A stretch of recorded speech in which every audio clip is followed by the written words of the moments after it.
Oh, hello there. Here we are already halfway through October and another Sunday has arrived. As you can see, it's raining. The UK right now is being bashed and thrashed by lots of storms and the rain is falling quite fast today. I'm standing here literally getting wet just for you. Coming up on today's live stream, we have lots of things, including being famous. A great subject and something that lots of people are talking about at the moment, because it would appear that the only way to get on in life right now is to be a celebrity. Would you like to be famous? Would you like to be well known? We'll find out later on. Also, Mr. Steve will be here as well, talking about lots of things. I will be taking a look at the first TV show that I ever watched as a child, way back in the late 1960s. I'm not joking. And of course, you are more than welcome to join in as well on the live chat. After all, it's just after 2 o'clock here in the UK. It's a wet Sunday afternoon, and this is Live English.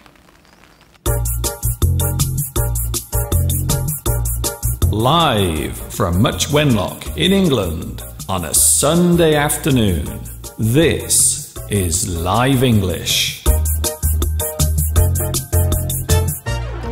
It sure is, boys and girls.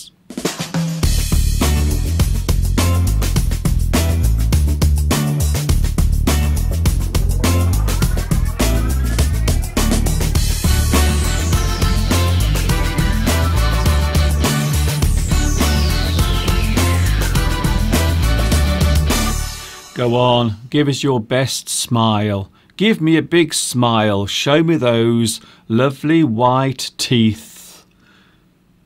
Hi everybody, this is Mr. Duncan in England. How are you today?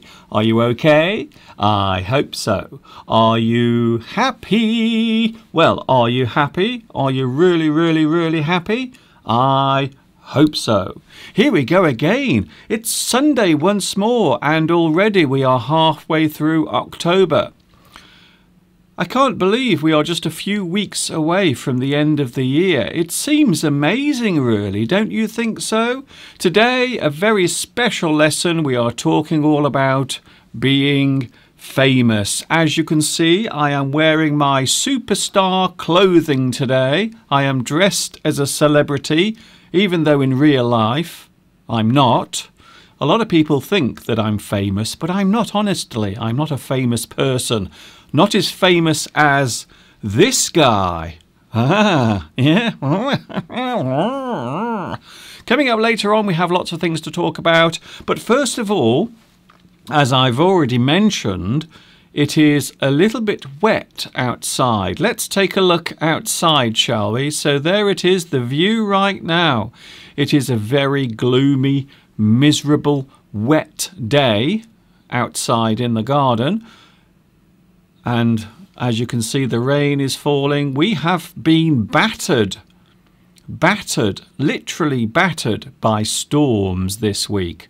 We've had so much rain, I can't begin to tell you how much rain we've had. So it's still raining outside at the moment. Let's have another look in a different direction, shall we? So let's have a look over there. You can see the autumnal leaves are out on the trees, looking very nice. And we were outside yesterday as well, having a lovely walk. Would you like to see some shots of the walk we had yesterday? And we decided to take a bit of a risk yesterday because we walked out in the windy weather. And there you can see the trees are really swaying from side to side. It was a very windy day yesterday, but Mr. Steve and myself, we decided to brave the elements. We went outside and we took a lovely walk. We went into town to have something to eat, but it was so windy. And as we were walking under the trees, we realized that some of the branches had actually fallen off. And there you can see some of them, some huge branches. And can I just say, if one of those was to hit me on the head, I think it would kill me instantly. And there is one that fell yesterday during our walk. And you can see that's a pretty big piece of wood there, a pretty large branch. And there's Mr. Steve posing by the branch. Yes, Steve, we get the message. It is a very magnificent piece of tree. And now into the garden. You can see that autumn is really getting underway now. There is my lovely damson tree. You can already see that many of the leaves have fallen, and the leaves that are on the tree have now turned a beautiful gold colour. I know I said this last week, and I know I say it quite often, I love autumn. I think autumn is a wonderful time of year, very colourful, and it's definitely a season that gets many people excited because of the wonderful nature that you can see at this time of the year. If you are lucky enough to have the seasons, then this is what you will see. Autumn is a wonderful time, and there you can see many of the different leaves on the floor, on the ground, lying on the grass. Lots of different colours, gold, red, green. There are even some brown leaves. So as you can see, the leaves turn many different colours. So quite a variety of colour can be seen during the autumn months. And a few people have asked about the dahlia. Mr. Duncan, how is your dahlia? Well, there it is. It is still flowering. Can you believe it? So the dahlia this year has been very crazy, producing lots of different flowers all through the year.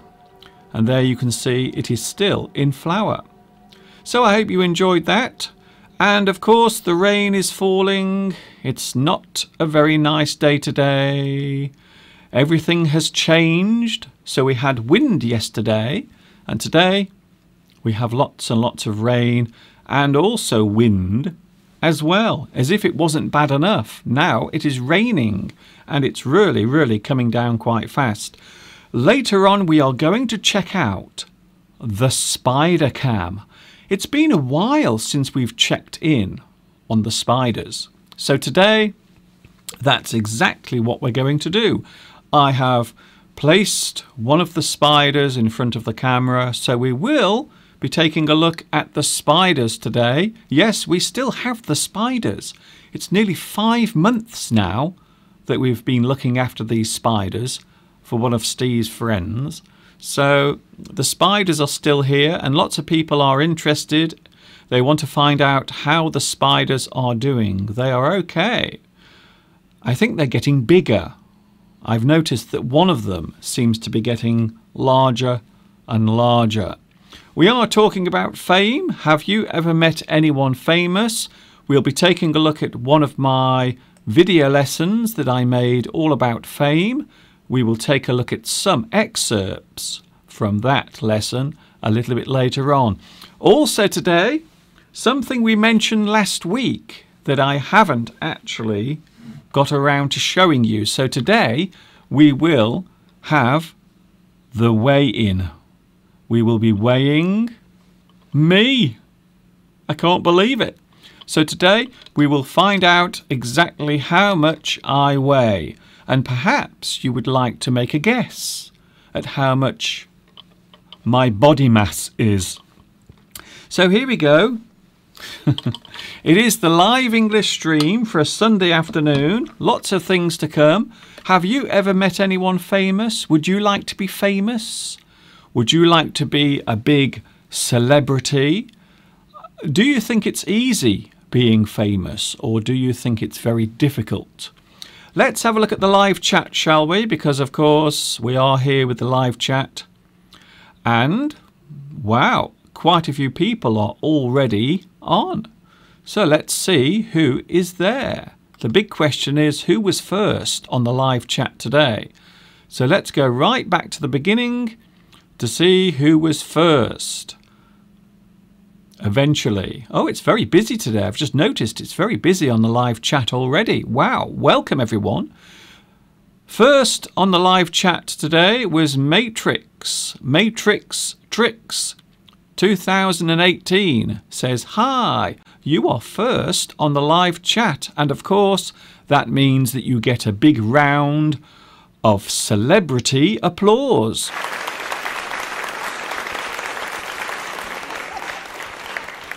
Well done. You are now officially famous, Matrix Tricks. In second place, once again, Tomek is in second place. You are second today on the live chat. Blue Thunder is here. Also Chris Morales. Julie. Hello, Julie. Matilde is here as well. Saman. Connell also is here on the live chat. Anna. Shirin. Hello to Shirin as well. Hi, everyone. From Layla. Oh, Layla. Hello to you. Do you know there was a song that was written many years ago by, I think it was Eric Clapton, called Layla. And also Amit, Rita, and SK Limited. Oh, hello there. It's nice to see you again. The one thing I notice about the live chat is everyone uses false names. Well, almost everyone. Hello to Amit, watching in India. Also Mika. Hello, Mika. Nice to see you back again. What's the weather like in Japan right now? Here, it's terrible. It's wet. It's windy. We've had rain all night and all day as well. Oh, hello. Hello to China. Are you actually watching in China? AK-47? That's a very interesting name there you've got. Also, we have Vitas and Belarusia. Hello, Belarusia. Belarusia is already asking, or should I say answering, the question.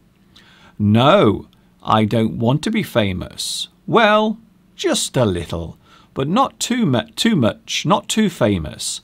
Hello, Mr. Duncan, and hello to the classmates. Thank you very much. Also, Amit, and let's go further down. Oh, hello there. Vinamra. Hi, sir. Your philosophy helps us to face the world. In fact, they are indispensable in our lives and an asset to society. Thank you very much, Vinamra. Vinamra. I'm very, very flattered by that. Thank you very much. It's very kind of you. And it's worth mentioning at the moment that I am the final, I am the last, I am the only English teacher who now does regular live English streams. There were quite a few people a few months ago, quite a few people were putting on live streams teaching English, but most of them have disappeared. In fact, I think I might be the only English teacher who is still giving live English lessons on YouTube. I might be the only one left. And the reason why so many people have given up is because it's not easy to do. It's not easy. It's a difficult thing to do, to stand in front of a camera talking live. It's very, very hard indeed. Mardi is here. Hello, everybody. Also, Martha in Poland. Hello, Martha. Nice to see you as well. Sujin is here. And also Alessandro and MX25A. Oh, hello there. I haven't seen you for a long time. Thanks for joining us again. Hello from Indonesia. And once again, for the wrong reason, Indonesia is in the news. Some more terrible weather conditions and natural events taking place there. El Landazuri. Hello, El Landazuri, watching in Ecuador. Wow, people watching all around the world today. It's so nice. Apparently, SK Limited is in Vietnam. Oh, hello to you. I know I have a lot of viewers watching in Vietnam. Olga is here. Ralph is here as well, and also Anna, Giovanni, Mohammed Amin, and Palmyra. In fact, so many people are on the live chat right now, and now we are up to date. Hello to Sweetness, Connell, Trang, Sharif, Caroline, and Motor Hussain. Thank you very much. Motor is watching in Bangladesh. I am wearing my sunglasses because we are talking all about fame today, being famous. So I've decided to look like a celebrity, even though in real life I'm not. Let's have a look at something that's very suitable for today because it is raining, and that can only mean one thing. It's time to do the puddle dance.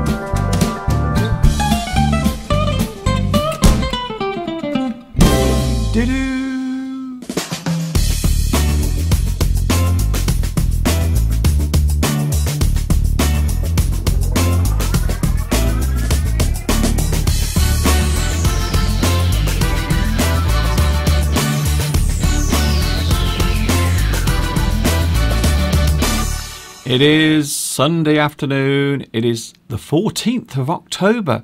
We are already halfway through the month. I can't believe how fast October is going by. It's whizzing by. It's going by very quickly.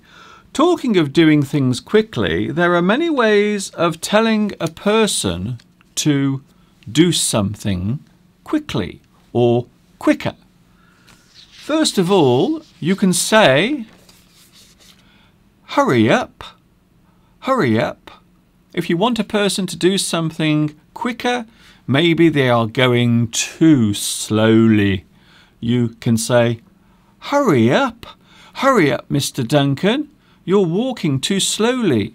Hurry up with your essay. You need to get it in by tomorrow. Hurry up. So there is one way of telling a person to do something quicker. You can tell them to hurry up.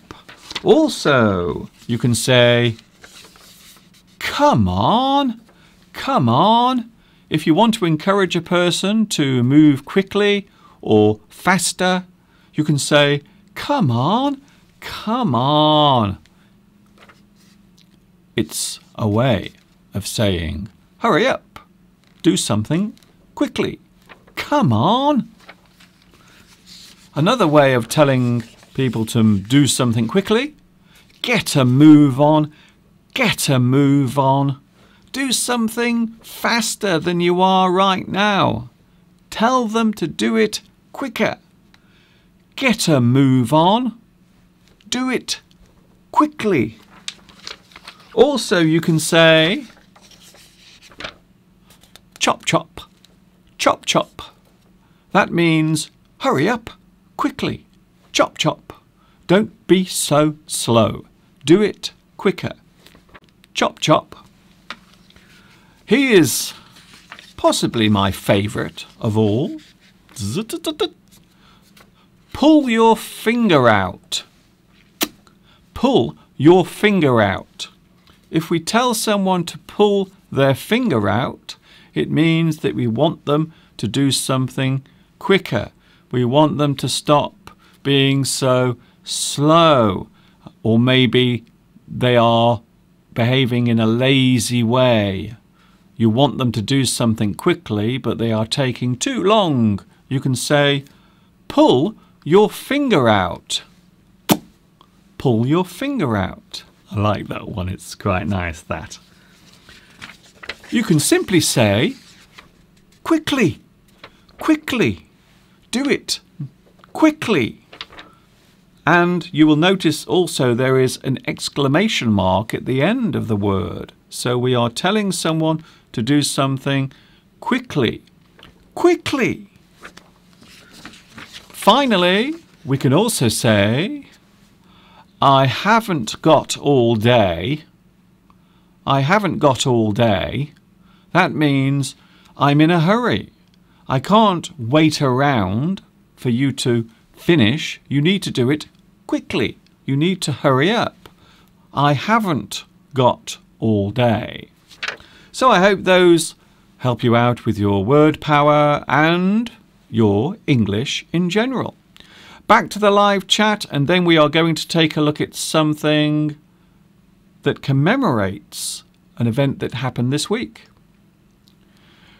Oh, already lots of people are joining in with the words and sentences. You can say hit the gas. Oh, thank you, NP. Yes, you can also say hit the gas. If you tell someone to hit the gas or hit more gas, you normally say hit the gas. So hit the gas means hurry up, go faster. Quite often you will say this whilst driving a car. You might want the person driving to go faster. You can say hit the gas, go faster. We have also Caridas here today. Oh, hello there, Caridas. Nice to see you here. Suryoyo says, hello, thank you, Mr. Duncan, for your zeal teaching English live. Thank you very much. I think I might be the only person now doing live English streams on YouTube, because most of the other people have given up because it's so difficult to do. You have to put so much energy into doing this. And of course, you get a whole 2 hours of live English, and no one else on YouTube is doing that. Not one person, just me. Oh, and also Mr. Steve as well. Talking of Mr. Steve,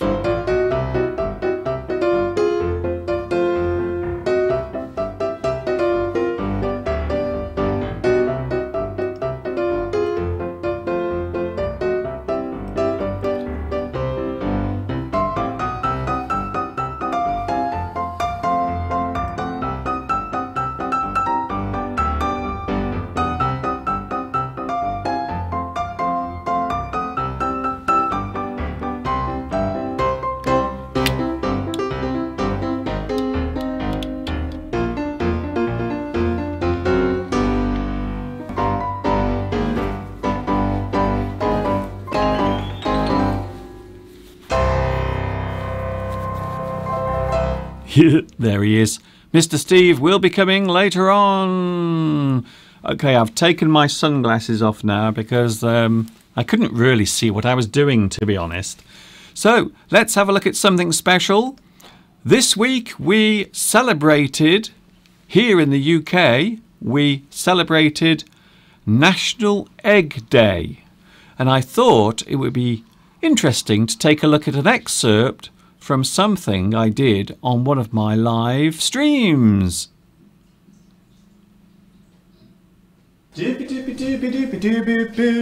Oh, hello there. Welcome to my lovely little kitchen. I hope you are enjoying today's live English stream. Of course, we are back together today because I wasn't here last week. I do apologise once again for not being here last week. But I had a lot of things to do. Like now, for instance, I have a lot of things to do. Right now, I am making some eggs for Mr. Steve's lunch. And also I'm going to have some as well. Of course, you can't have eggs without toast. As you can see, earlier on, I put some bread in the toaster and then eventually becomes toast, of course. So I have the toast ready. All I have to do now is to make the eggs. Now, of course, there are many ways of making eggs. You can boil them, you can fry them, you can scramble the eggs if you wish, but today we are going to poach the eggs. And that means that we are going to make the eggs become very hot over boiling water. So we don't put the eggs actually in the water, we cook them over the water.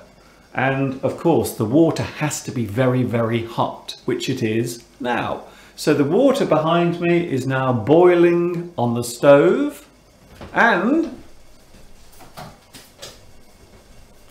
we will make some poached eggs. Of course, eggs are super duper food. Look at that, a lovely box of eggs. There are 6 eggs, which of course is half a dozen.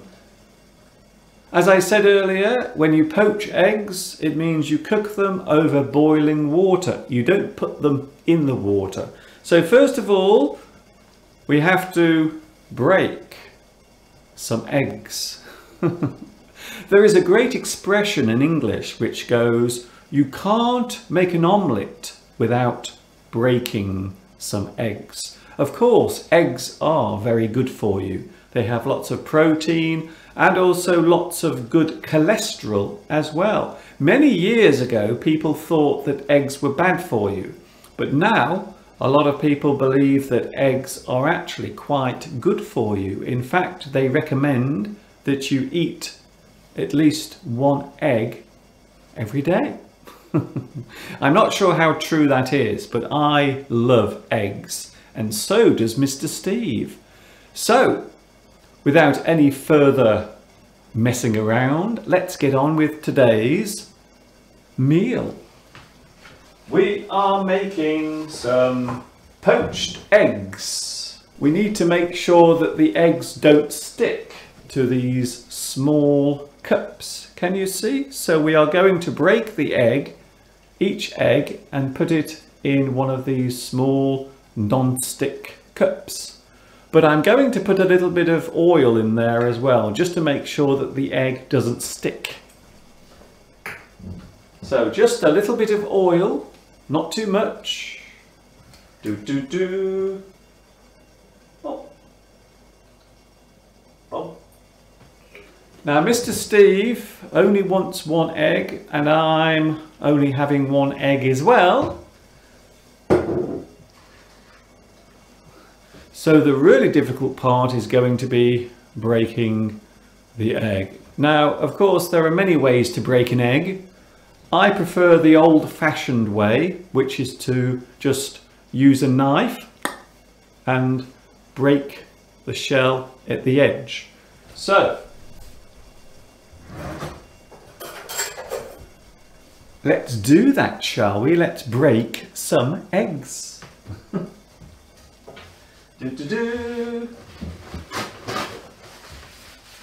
I also have to make sure that I take some of the oil out of the cups. So I'm going to take some of the oil out because there might be too much in there. So there we go. Oh yes, that's looking very nice. Very oily.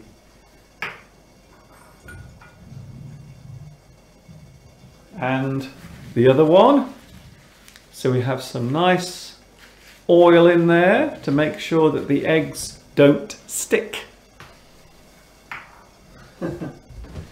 Okay, here comes the really difficult part now. We are going to break some eggs.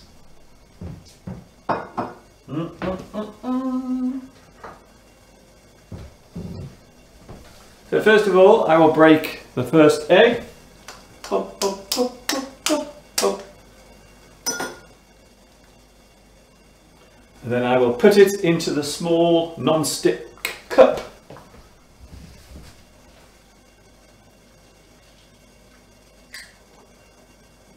Yeah! That's the first one broken. And now I will break the second egg.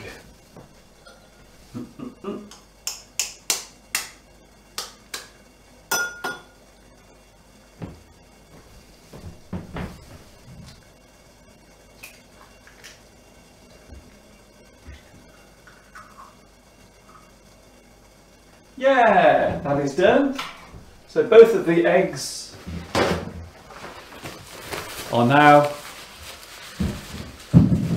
broken, and they are in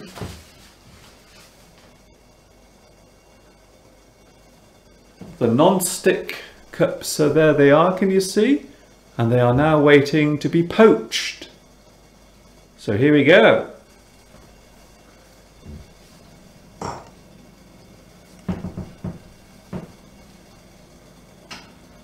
One, two.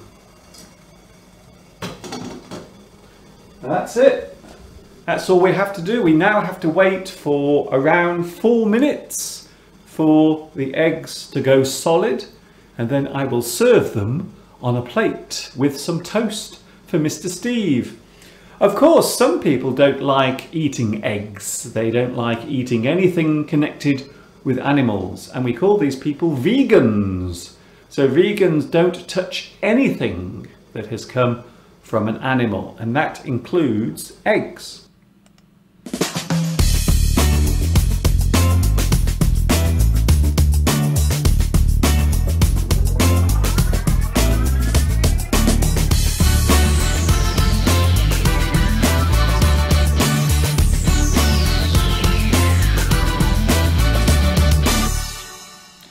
It is a Sunday afternoon, and there, to commemorate National Egg Day, which took place here in the UK 2 days ago, I thought we'd have a look at the time when I decided to make some eggs for Mr. Steve. I hope you enjoyed that. Now we are live again, and guess who is in the studio with me?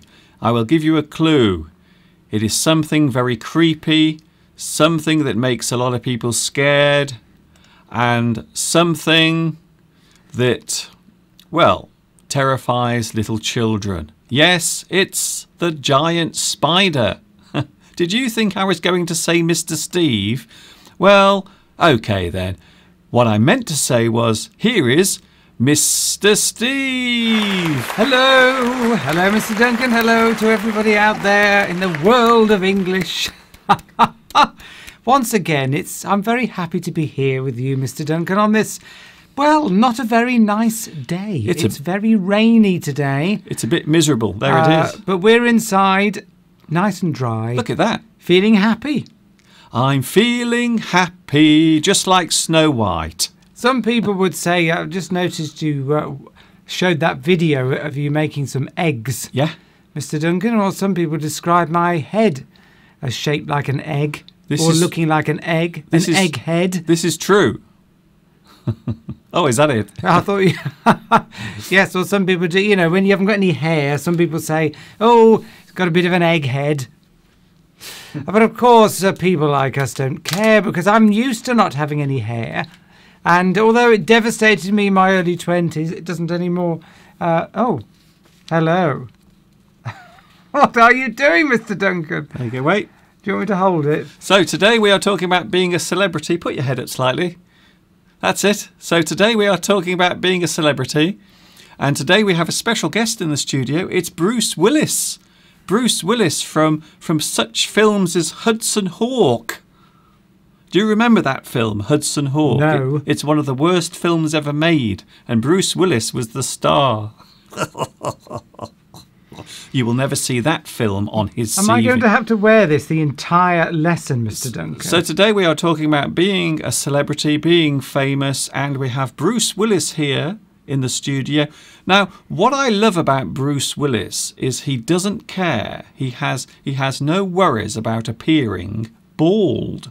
And I love that. Oh. So that's the reason why. And I think sometimes Mr. Steve does look a little bit like Bruce Willis. Let's take this off. So let's reveal Mr. Steve. So can you see there? So I think Steve looks a little bit like Bruce Willis. What's that expression? I'm trying to get that sort of... It's mean. It's mean and macho. Trying to get the mean and macho. I've never been good at mean and macho. No, I've noticed. I just saw that then. Let's just put that back. There we go. I think we'll just keep that there for the rest of the day. There we go. Is that more pleasing, do you think, to your viewers' eyes? That is more pleasing to myself and also everyone watching out there. So today, Bruce... I'm not having that on my head for the whole hour and a half that we have left, Mr. Duncan. Oh, okay. I should just try. See, I should have not shaved today, and actually, he's more of an egghead than I am. Yes, I think so. Yes. So his head looks more like an egg than Mr. Steve's. Anyway, last week, talking of things that are round, we were talking last week about my stomach being very round. See, from the front, people can't tell. Now, today we decided we're going to start this off officially today. So it is my big diet. It is Duncan's diet. DD. So this morning we weighed ourselves, or should I say I did. Mr. Steve weighs himself every day. I don't. He runs behind people and goes, "Weigh." So I weighed myself earlier. Shall we have a look? So let's put them on the floor. So I'm surprised that you didn't break them. Do you see what I did there? That's very. You are suggesting that I'm very fat. Did we go over the limit of the scale's ability to measure weight? Well, before we have a look at that, shall we ask people to guess on the live chat, because the live chat is there. And there it is, the live chat. Yes, lots of people want to say hello to Mr. Steve, and they say, "Oh, yes, apparently you do look like Bruce Willis," according to Olai. Olai Mohammed says you look like Bruce Willis. Isn't that nice? I've got to look. Yes, I need to look macho, and yet have emotions at the same time. That's what men want. That's what women want, isn't it? Women want men who look like Bruce Willis. Do they? Somebody who's really macho, but at the same time is kind and gentle and won't beat them up. I'm not sure if Bruce Willis plays kind and gentle people. Quite often he plays violent people. Violent people, but at the same time, he's going to be, he's not going to be impossible to live with as a partner. He's a good guy. He's a good guy underneath. He's violent, but he's a good guy. Okay, let's have a look at the live chat. Mr. Steve is famous. It isn't necessary to put another celebrity's face over him. Exactly. Thank you, Rosa, for that. I am famous throughout the world, Mr. Duncan. Okay, you don't As you know, my many stage performances over the years, I am famous in places such as Wolverhampton. Yes. Talking of which, shall we mention what happened on Tuesday? Oh yes, the disaster. It was a bit of a dramatic. It was a bit of a evening, wasn't it? It was definitely. It was definitely a bit of a. You're going to pull me up just because I've stuttered a bit over my words, Mr. Duncan. That was my reaction when it happened. I went bit of a. It was a bit of a disaster. No, I think you should show the scales first, then we can have a laugh. Oh, okay. Or a laugh, as you would say. Mr. Steve can't wait. No, it was. Are we going to say what happened on Tuesday? We'll mention that in a moment. Then. Oh, we could have carried on. No, okay. No. You said you wanted it. So here we go. Here I am on the scales earlier. Now, how much do I weigh? I must point out that this will be in stones, pounds and stones. Yes, because I still like to use stones. We have no idea what kilograms are. I don't know what kilogram. I don't relate to a kilogram. I have no idea what a kilogram is. It means nothing. Are you ready? Us. Are you ready, Steve? Yes. So here it is. This is Mr. Duncan's weight. This is something I did just before going on air. Now, how much do I weigh? That is the big question. Don't keep us waiting much longer, Mr. Don't keep us waiting. Yes, okay. You don't have to shout in my ear. Here it comes now.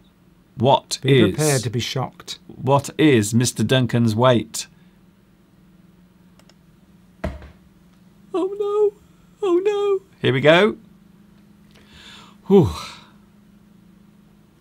Oh my goodness. Oh dear. That is 12.5 stone, or 12 stone 5.5 pounds. That is let's put that in perspective. Well, what that's- did you weigh when we first met? Nearly 30 years ago. When we first met 30 years ago, I was about 8.5 stone. 8.5. Because Eight. Oh, and yes, a half. yes, we heard it the first time. 8.5 stone. I was very, very slim, very skinny. But over the years, of course, I've put weight on. I've got a little fatter, especially over the last couple of months. And that's the reason why I am going to have a little diet. I'm going to eat less junk. You were probably a bit underweight when we first met. So probably I would say your healthy weight is around 10, maybe 10.5 stone, because you're slightly built. Your frame or your skeleton, you haven't got a big skeleton. Well, I'm tall. You're quite tall, but you're not very broad. So I would say, I think about 10.5 would be a good weight for you. So your target, you need to lose about a couple of stone, I reckon. So my weight at the moment is 12.5, so I need to lose 2 stone. Which is quite a lot. That's a lot of weight I've got to lose. So that means that I've got to eat less junk, less rubbish, fewer treats, less snacks, fewer snacks. And more exercise. And much more exercise. So that's it. That's it. So it started. I am now 12.5 stone. I've got to lose 2 stone. And I'm hoping to do that by the end of the year. So... Well, ideally, you don't want to lose more than a couple of pounds a week maximum. No, that's it. Like we said last week. Yes. So £8 a month. So gradually. And we've got 2.5 months left. I think I can do it. So 20. Yeah, 20. You could do it. You could do it. I think it would be stretching it to lose 2 stone by Christmas. I think I can do it. I think that might be too fast. I'm determined to lose. Certainly a stone. Okay, if I can lose. Okay, but I really want to. I'm determined to do it. I'm going to do whatever it takes, even if I have to cut my arm off to lose the weight. Extreme, Mr. Duncan. If I have to cut my arm off to lose the weight, I will. I'm determined. How about That is my end of year resolution. So most people have resolutions in the new year. I'm going to have my resolution now before the end of the year. Something a bit different. How about a bit of liposuction? What's that? A medical procedure where they suck the fat out of your body. Oh, they stick it under your skin. And They put a big vacuum cleaner a vacuum cleaner. under your skin and they do. suck. They suck all of the fat out of your body. I don't like the sound of that. You're not going to be able to do it on diet alone. You're going to have to up your exercise regime. Yes, I've said that already. We've said that. We've already said that, haven't we? Good. Twice today and last week. I'm going to get more exercise. More exercise, yes. More walking. Which is going to be a challenge now that we're into autumn, approaching winter. The weather's going to be bad, so you're going to have to pick your moments. So that's the only problem, the weather at the moment. Look at that outside at the moment. It's horrible. It's raining and misty and quite damp. So, yes, I've got a big job to do there, a big job indeed. Now, today we are talking about being famous. Would you like to be famous, Steve? Now, I know that now and again you like to walk on the stage, and the other night we went to see a show, and that's when the big disaster happened. Yes. So instead of being in the show, we actually went along to see the show, so we were in the audience. But on the way, we had a couple of rather dramatic events take place.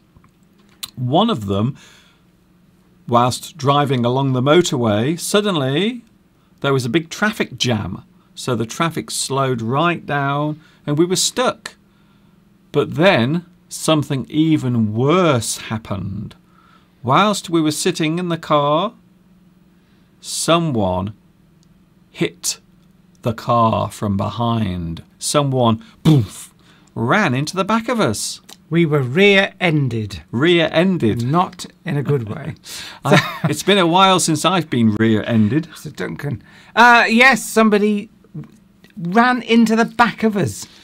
I was so annoyed. They crashed into the back of our Crashed car. into the bang suddenly, and Mr. Duncan twisted his neck, I hurt my neck slightly.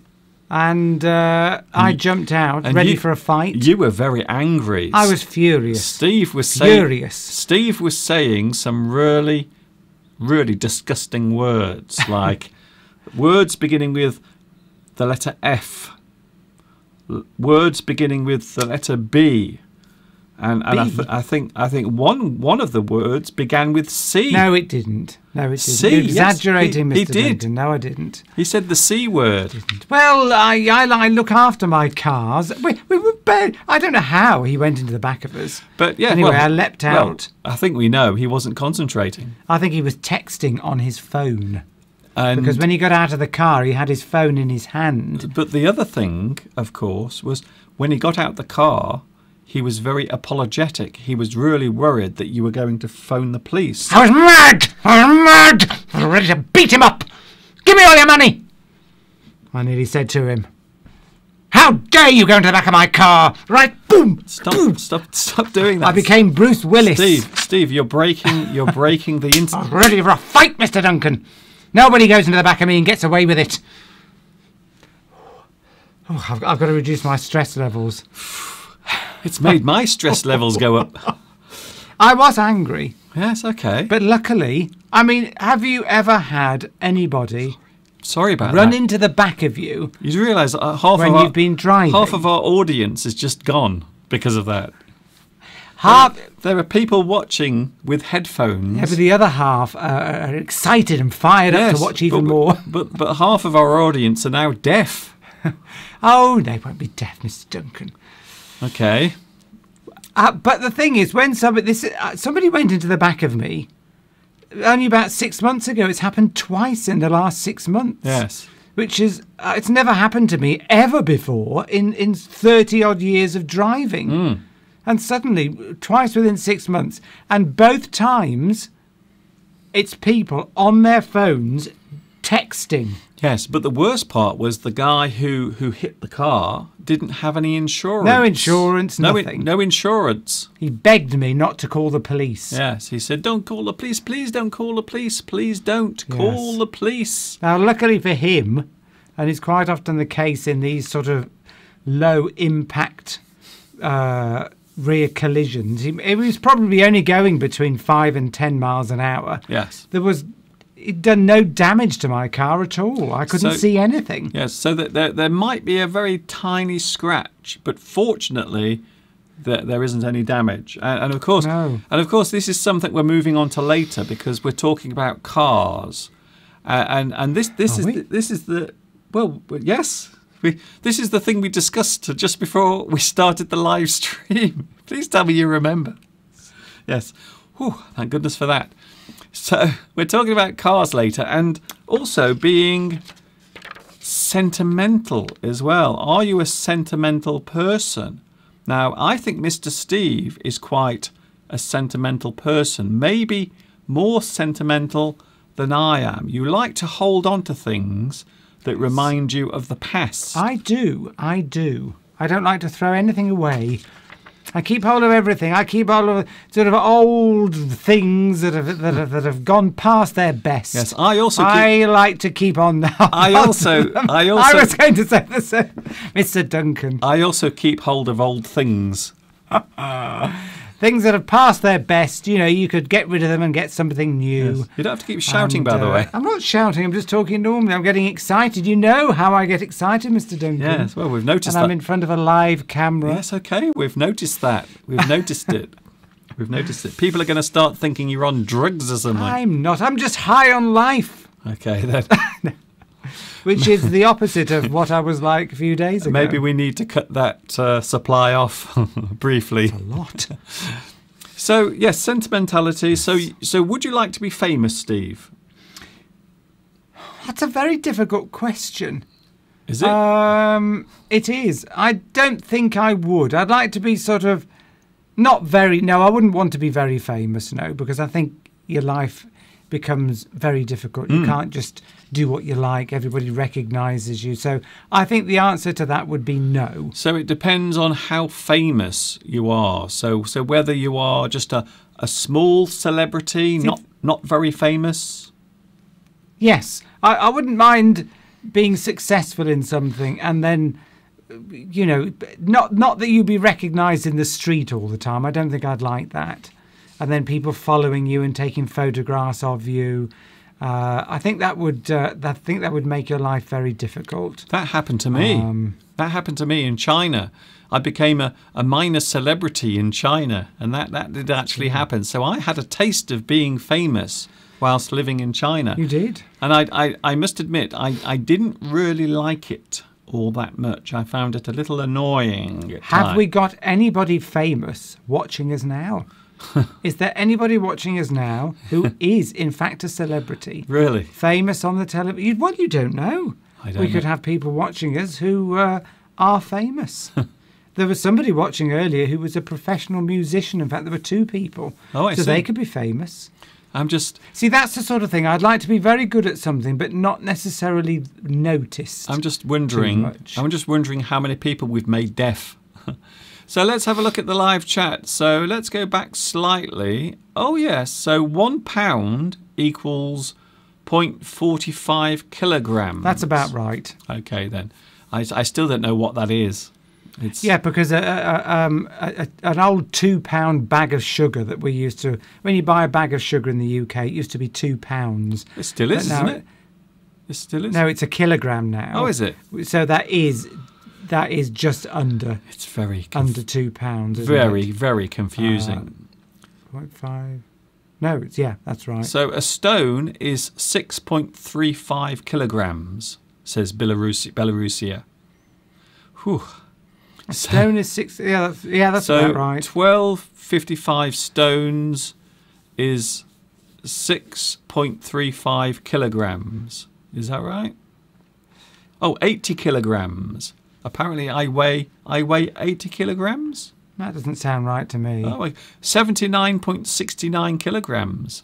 So Gretel was guessing that that's how heavy I am. Ah, but right, I am no. 12 and a half stone. So there it is.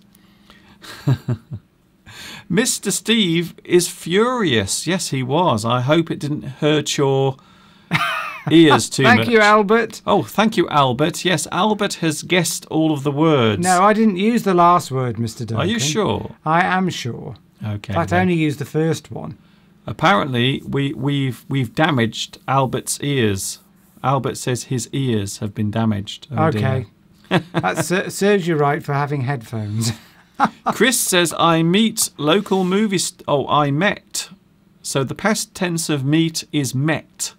I met a local movie star from my country, and he is my best friend, and he knows me. Oh, Wow. Chris. So Chris has a famous celebrity friend. Well, are you invited to all the celebrity parties? Wow. Chris? Do you get invited to all the events that your local movie star goes to? And what is his name? So now we need to. I Or think her name. we need to get to know Chris very well. So maybe Yes. he can find a way in to show business for us. Yeah, exactly. Yes, yes. So who is it, Chris? Who do you know? This famous This is our big. film star. This is our big chance. Martha asks, "How tall are you, Mr. Duncan?" I am just over 183 centimeters. 183. So just over 6 feet in height. So My quite, nose is running. quite tall. That's why I look taller than Mr. Steve, you see. I can get right up on my toes, Mr. Duncan. Yes. So this is what I look like. This is what you look like to me, Mr. Steve. Don't exaggerate. Don't exaggerate, Hello, Mr. Duncan. I'm Mr. Steve. I'm very short. Jack, so many Polish people. Yes, there were some Polish people on the motorway the other night that went into the back of me. Yes, I am very tall. Thank you, Lion. I am glad you're fine, and it wasn't anything serious. No, it wasn't too serious, fortunately, but it was a bit shocking. I was rather shaken, and when we arrived in town, can you believe it? Later on, we witnessed a fight in the street. So there were this group of people, there was a group of men all having this fist fight in the street. So it was a very dramatic night, wasn't it? Yeah, so we had real drama on the roads. Yes. Fake drama in the when we went to watch this musical. On the stage. And then more drama, real drama, when we came out. It was just a very dramatic It was a night. fight between about 6 people. Someone was hitting someone's head onto a car bonnet. Yes, people were beating each other up in the Yes, they did, street. yes. So here's a warning. If you want to come to the UK to live or to study, don't go to Wolverhampton. Well, I don't think it's any worse than any other town centre. Are you sure? Positive. It was voted last year the worst place to live in the UK. Was it? Yeah. Okay. I'm sorry, the statistics have spoken. Well, I never thought it was that. Well, it used to be quite nice, and that's why we moved away. So, that's probably does show how bad it's become. Anyway, in a few moments... Actually, I very embarrassingly... Oh, okay. My parents came to see me once in just Wolverhampton. trying to move the show on. I lived in Wolverhampton a long time, and I thought, well, my parents are coming over. I'll take them to a nice restaurant. There was a lovely restaurant in Wolverhampton. But from the car, I thought I'll park in the car park very close to the restaurant so that we won't see any incidents on the streets. So probably the car park was 50 yards from the restaurant, and in that short space of time, we saw 2 people arguing and fighting in the street. So, which didn't impress my parents very much at all. And your parents, expect high quality from everything. Well, I know your father isn't around anymore, but yes, very high class. So probably going to Wolverhampton wasn't a good idea. Apparently, Jack used to live in Wolverhampton in a place called Penn. I used to live in Penn. I used to live in Penn, Jack. Whereabouts? That's nothing to be proud of. I was on Mount Road. Where were you, Jack? And where are you now? Wow. It just goes to show what's that phrase that people say, when you meet people, it's a small world. It's a small world. It's getting smaller. It's a big world, but it's a small world because there's somebody that used to live in Wolverhampton in Penn. Yes. That only means something. I liked Penn. That only means something to you and Jack. It does. Yes. So Jack's got some cool sunglasses on by the look of it. Yes. Oh, very, very cool. Are you a bike rider? I like your sunglasses. Tell us where you lived in Wolverhampton, in Penn. I was on Mount Road. Well, I don't think it... Does it matter now? Yes, I want to know. It's just taken over now. It's me and Jack. That's what it's about. I mean, you're not there anymore. We're going to be sentimentalising about Wolverhampton. Sentimentalising. I think I've made up a word there. I don't think anybody listening, by the way, sentimentalising isn't a real word. I could be. Look it up. We are going to get sentimental in a few moments, but we are also talking about fame today. So what I want to do now is to show you an excerpt from one of my English lessons, and this is where we talk all about being famous. All I have to do now is find it. So, would you like to be famous? What are the words connected with fame? You can find the full video underneath this live stream. So let's take a look at an excerpt from my fame lesson.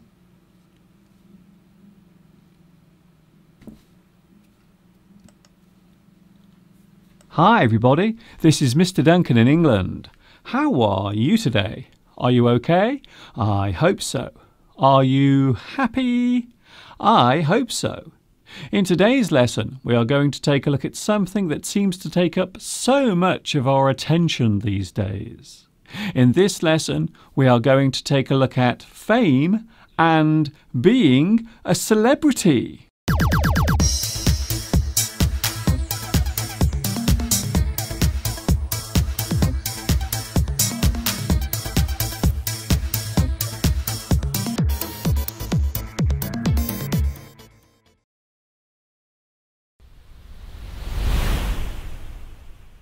The word famous is an adjective that means publicly known, easily recognisable, prominent, well-known, celebrated, eminent, in the public eye.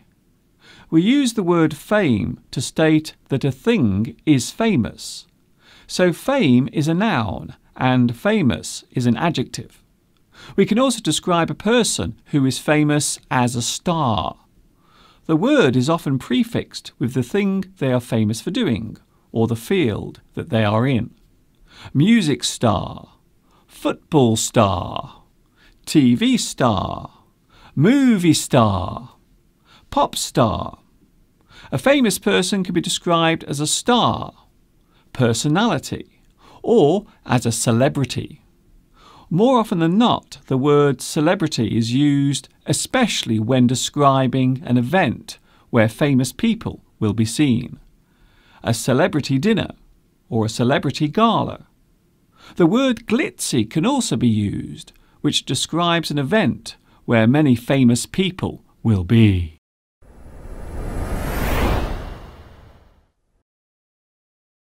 It is possible to be famous for anything. Fame is often achieved for doing something positive. Normally, a famous person will have some sort of outstanding talent or ability. Of course, it is also possible to be famous for a negative reason. Being well known for doing something bad is a kind of fame, but in this case, we will often describe them as infamous. Someone who has gone down in history for doing something despicable and barbaric will more often than not be described as being infamous.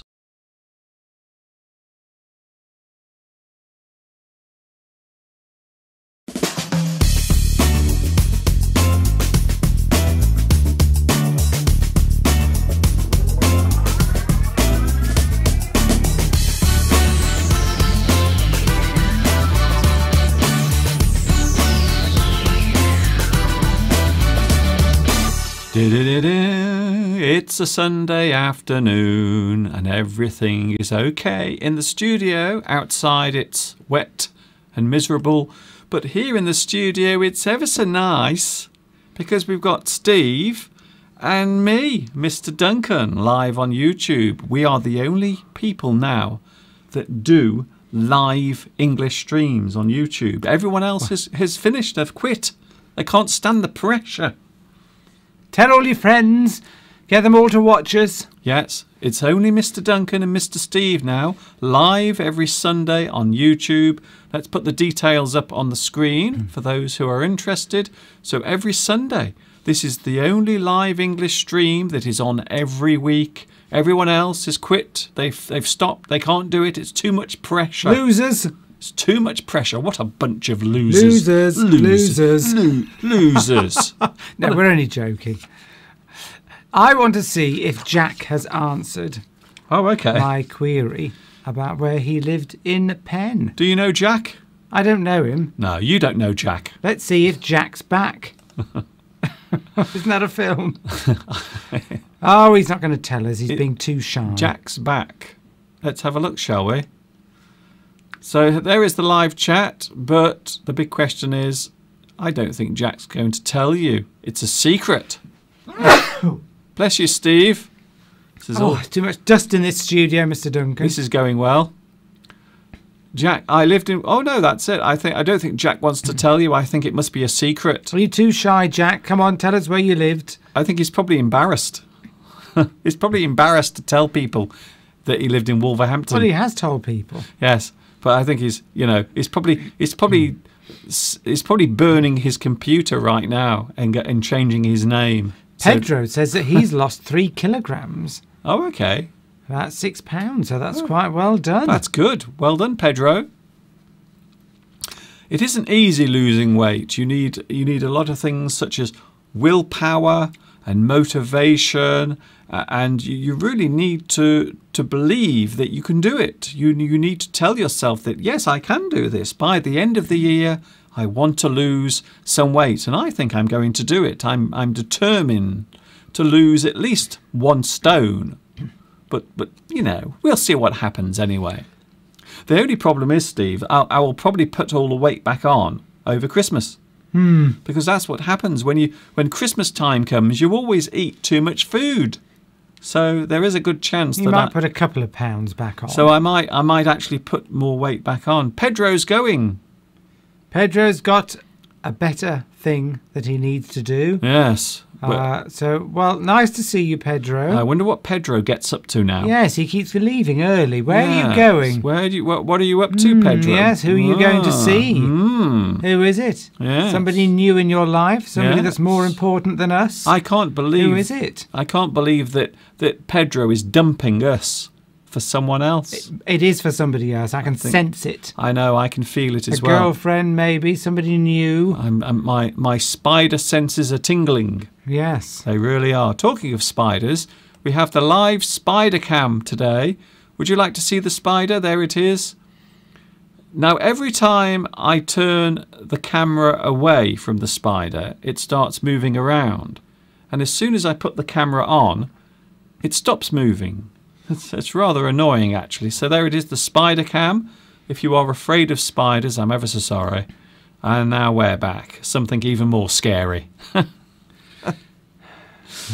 We are talking about sentimentality today. Are you a sentimental person? Now, I think, Steve, you are probably more sentimental than I am. I think sometimes I'm a bit of a hard-nosed person. If you are hard-nosed, it means you tend to be a bit less sensitive. Although years ago I was a very sensitive flower as a child. But as I've gotten older, as I've become a man, I suppose I've become a little bit more cynical and not so sentimental. Cynical, but I think you are sensitive.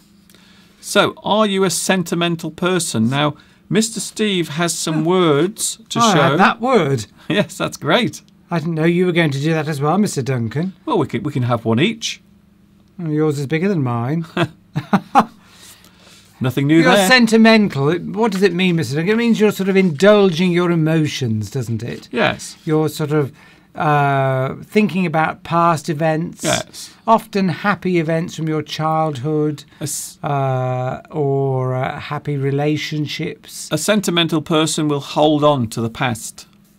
They will hold on to things that mean something to them. They will always look back with fondness. They will try to hold on to things like your childhood. Yes. Or things that happened in your past that made you happy, and you don't want to let them go. And as this time of the year approaches autumn, moving into winter, because we have very distinct seasons here in Europe. Well, in many parts of the world do, but some parts of the world don't have distinct seasons. Yes. So when we're moving into autumn and then through to winter, it's sort of you start to become a bit more sentimental, I think, because suddenly you're plunged into winter, which is often you're getting thoughts of things dying off, cold winters approaching, death, and so it tends to make you more reflective. You tend to think more about the past. You've probably got more time on your hands inside because the weather's bad outside. And you may become more sentimental. You may be thinking of fond memories from the past. And being sentimental, it's not... if it goes too far, you can become quite ill through it, can't you? You can become quite negative and emotional and depressed if you become too sentimental. Yes. Living in the past. Well, I think living in the past is something you tend to do as you get older anyway. I think if you ever talk to someone who is elderly, quite often they will talk about the past. And sometimes, certainly through certain illnesses such as dementia and Alzheimer's, that they might actually end up living in the past as if they are actually at that point in time. So these are the fond memories that they are literally reliving because their mind is slowly going and fading. So the only memories they have left are the ones from many, many years ago. So I think sentimentality is something we all get. But you were feeling a little down last week, a little unhappy, because you had to say goodbye to your lovely car. I did, yes. Mr. Steve had to say Ooh. goodbye to his car. I know, my 8-year-old car Yes. that's done high mileage, and sadly I had to sell it last week because I've got a new car which work has given me to use. Yes. Because they won't let me use my old car for Yes. work anymore. I So- used it for many years for work So now Steve has a company car, and because of that, he had to get. because we haven't got space to keep 2 cars. Yes. And also, the other thing is the Mercedes that you've just got ridden of, you've just sold, had lots of problems with it just starting. Yes, So- but so, 8 miles. I'd done 175,000 miles in it. Anybody who drives, you get attached to your car. I was very attached to that car, and I didn't realise how much I was attached to it until I sold it, and I was very, very upset. Yes. Like you said, I was more upset over that car than I was over my father's death Yes. 7 years ago. It is incredible. So I don't think I've ever seen you so. I was beside myself. You were beside yourself. You were so distressed. You were literally distressed I by was. it. I was. It's taken me. I would say over a week to get over Yes. it, So which is stupid, really. you sold the car a few days ago, and since then you haven't really been able to. A week ago, over a week. To I'm get- over it now. Yes, you're over it now, but it does take time. It does take time. But I think yes, if ever there was a sign that Mr. Steve is sentimental, that has to be hit. Because I like to hold on to things from the past. I hate getting, particularly, I don't like buying new things if the thing I've already got is still working. That really, I don't like throwing out things if they're still workable, if they're still serviceable. I like to have something and use it till it falls apart. It's the So- same with clothes, shoes, anything. I don't just buy something new. So part of it is that enjoyment of having something and using it throughout its entire life. And I thought, this car would have probably lasted at least 20 years. Yes. So I wanted to sort of hang on to this car, not for 8 years, but for 20 years. But it would have. Logically, I made a decision. I made a head over heart decision. So I used logical thinking to say, well, it's no point in keeping hold of this car. I'm not going to be using it. It's just going to deteriorate. But I just wanted it there, still there. It gave me comfort. Anyway, it's gone. It's gone. Oh. The car is no more. Please don't cry again. Are you really getting upset there? we must get. Can we get Bruce Willis back? Can we have? No, I'm not. Bruce Willis never I'm cries. Fine, I'm fine. You I'm never- absolutely fine. You never see Bruce. There we go. That's it. You can wear the mask. The mask of Bruce Willis. I thought you were really getting. I'm acting. Oh, Mr. Duncan. But I was getting slightly excited. I'm not sure if I'm that's. upset. I'm not. Upset. All right. Okay.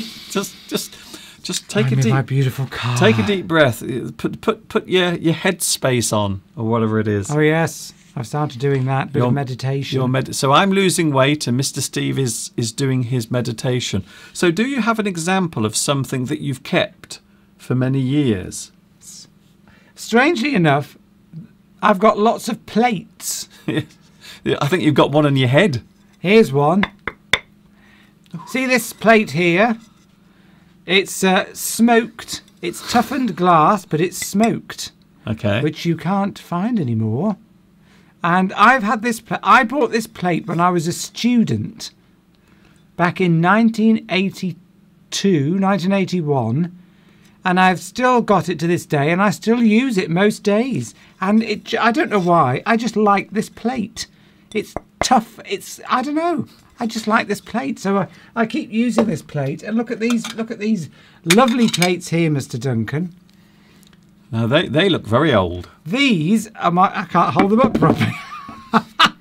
These plates were my grandparents' plates, so they use these every day, and they've got all sorts of different colours. There's a green one, There's a grey one.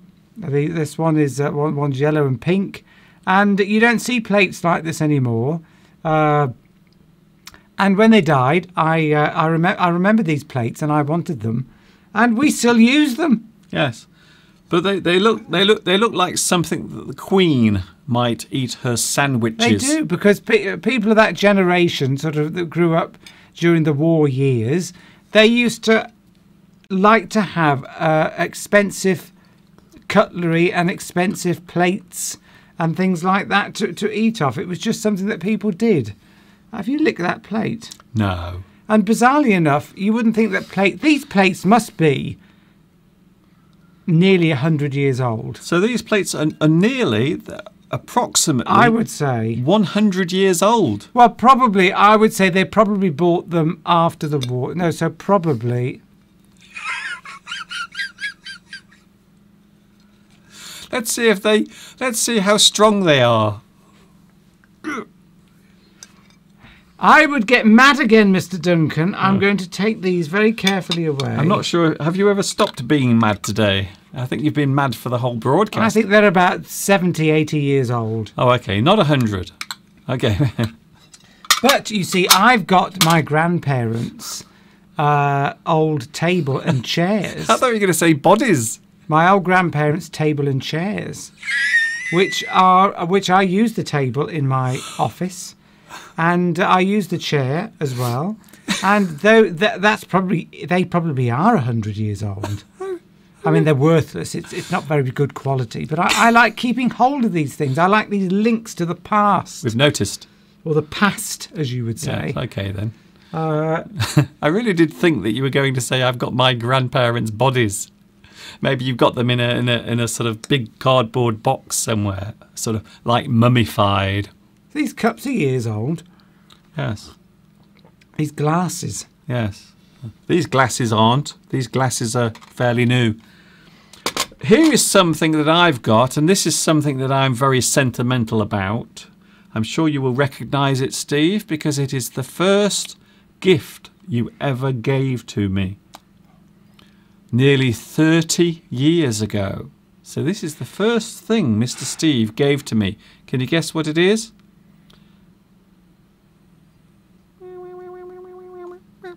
It is a little cat playing with a ball. So there is the first thing Steve ever gave to me. A present that he gave to me in 1989. 89. In the 1980s, Steve gave this to me. Isn't that lovely? The irony is that I don't really like cats. But I didn't know that at the time because I didn't know you very well. So that's the real irony, is I'm not a big fan of cats. I'd probably only known you a couple of weeks. I tell you what else is a pain. I thought maybe he likes cats. I'll buy him that. I tell you what else is a pain, Steve. Barking dogs. I got that, by the way. I got... What? What? How annoying. I can't stand barking dogs. So I don't like cats, and I'm not a big fan of dogs either, especially barking dogs. I got that from a jumble sale. Oh, okay. Thanks. They were selling off old. What happens when somebody dies? They do a house clearance, and then they sell the stuff off to whoever wants to buy it in like a jumble sale. So this belonged to a dead person. You might drop it. So this belonged to a dead person. Well, it might have done. I just saw it. It was all this sort of junk. They were selling it in this in the town hall in where my parents used to live, and I just saw that, and for some reason I thought maybe Mr. Duncan likes... Well, I didn't call you Mr. Duncan then. No, you didn't call me Mr. Duncan then. Maybe Duncan. The internet wasn't invented then. 1989. Likes cats. In 1989, there was no YouTube. There was no internet. There was no household computers. People didn't have computers in their houses. There was no YouTube. There was no Facebook. There was no email. So all we had was things that dead people used to own, and that's what Mr. Steve gave to me in 1989. This beautiful little Cat. Well, I would hold it a little more carefully than you are. You see, you can become sentimental about memories. I'm not so sentimental now I know that this came from a dead person. You can be sentimental. Well, they're obviously not alive anymore. You can be sentimental about past memories, but you can also get sentimentally attached to material things like that. So if that got smashed up, you would be upset because that reminds you of a happy event in your past. Yes. And I was sentimentally attached to that car, but it's gone. I'm over it now. Mr. Steve's car. But I'll never forget it. Mr. Steve's car is no more. It's a shame. Yes, Gretel, I am a car lover. I would like to keep every car I've ever owned. Somebody told me recently that they knew somebody who has never got rid of any of their old cars, and they keep them all under polytunnels, What? which are big plastic tents that farmers use to grow crops in. I used to have a friend at school called Polytunnel.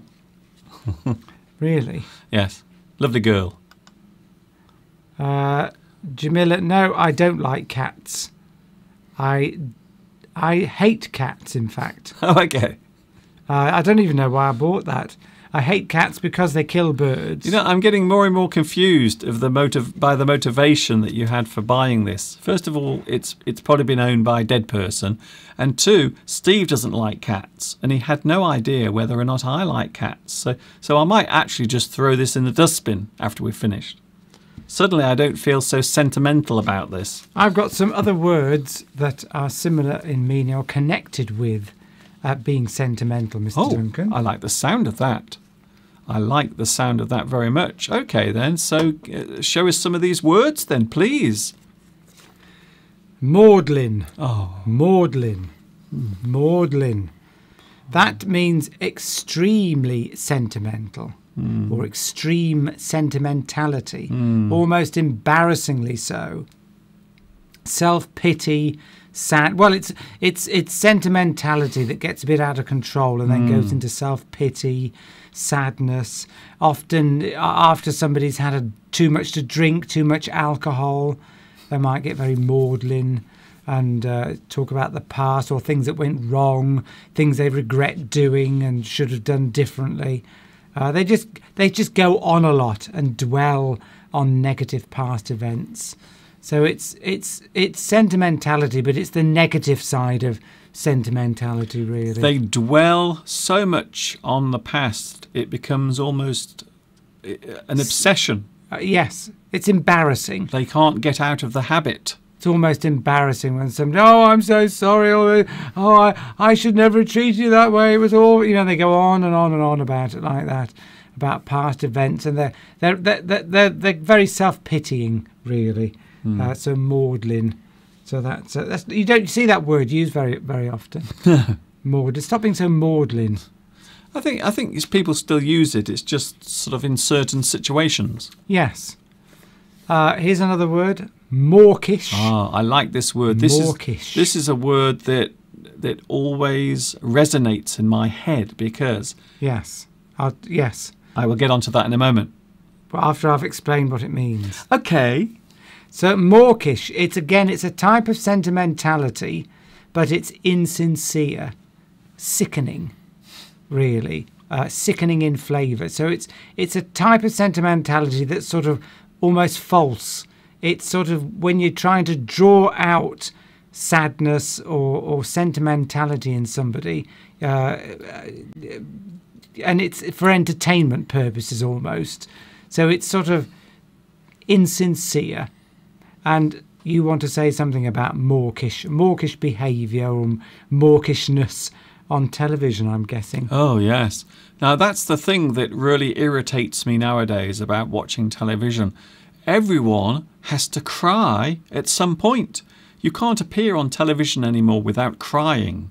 And I don't know why. And that word, mawkish, really does describe so well the way that TV now manipulates our emotions. They make everything so over sentimental. They get people to cry, especially on the news. Please tell me about your sad thing. Please cry. People like to see other people crying. Their tears are like beautiful, lovely diamonds running down their faces. And I think it's terrible. It's terrible. So quite often nowadays, people are manipulated into getting upset over something, maybe more upset than they normally would be.